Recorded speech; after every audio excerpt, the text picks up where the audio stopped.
ప్రభు అయిన యేసుక్రీస్తు నామంలో మీకు సమాధానం కలుగునుగాక. షలోం. పరిశుద్ధ గ్రంథమైన బైబిల్లో దేవుడు వాడుకున్నటువంటి అనేక మంది భక్తుల జీవితాల్ని మనం చూస్తూ ఉన్నాం. వారిలో ఒక ప్రాముఖ్యమైనటువంటి వ్యక్తి మోషే. గమనించండి ప్రియులారా, మోషే ఒక ఐగుప్తీయుడిని చంపడం ద్వారా 40 సంవత్సరములు అరణ్యములో సంచరించవలసినటువంటి భయంకరమైనటువంటి సమస్యలను ఎదుర్కోవాల్సినటువంటి సందర్భము తన జీవితంలో ఎదురుపడింది. అయితే జాగ్రత్తగా మనం గమనించినట్లయితే కొన్నిసార్లు మనం చేసేటటువంటి పొరపాట్లని, మిస్టేక్స్ని కూడా దేవుడు ఏ విధంగా మెరకల్గా మారుస్తాడో తెలుసా ప్రియులరా?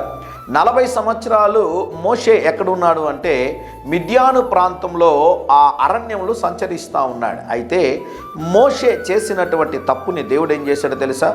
ఆ తరువాత 40 సంవత్సరాలు ఇశ్రాయేలీని నడిపించడానికి ఆ ప్రాంతం గుండా తీసుకుని వెళ్ళాలి కనుక ముందుగానే తన సేవకుడైన మోషే తను చేసిన తప్పుని దేవుడు తన యొక్క మిస్టేక్ని మెరకల్గా మార్చి ఆశీర్వాదకరంగా మార్చి తన ప్రజలైనటువంటి ఇశ్రాయేలీయుల్ని ముందుకు తీసుకుని వెళ్ళడానికి దేవుడు సహాయం చేశాడు. అందుకనే వాక్యం అంటది, నేను నీకు ముందుగా పోవచ్చు మెట్టగా ఉన్న స్థలములను సరాలము చేయునని వాక్యం అంటది. గమనించండి ప్రియులరా, యేసు ప్రభు రావడానికి ముందు త్రోవను సరాలం చేయడానికి దేవుడు యోహానును పంపించి ఉన్నాడు. గమనించండి, ఈ ఉదయకాల సమయం కొరకు ఇర్మియా గ్రంథం 31వ అధ్యాయం 9వ వచనం, వారు నన్ను ప్రార్థించుచుండగా నేను వారిని నడిపించుదును. దేవుని నామానికి స్తోత్రం కలుగునుగాక.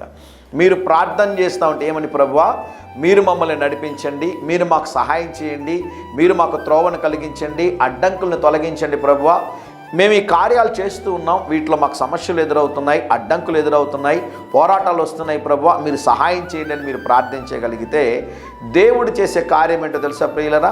మీరు ప్రార్థించుచుండగా మీరెరుగని చక్కని శ్రేష్టమైన మార్గంలో దేవుడు నడిపించడం మాత్రమే కాదు, మీరు వెళుతున్న మార్గంలో వచ్చిన అడ్డంకులన్నింటినీ తొలగించి గొప్ప కార్యాలు దేవుడు చేయబోతున్నాడు. ధైర్యంగా ఈ దినాన్ని ఎదుర్కోండి, దేవునికి ప్రార్థించండి, దేవుని నడిపించమని అడగండి.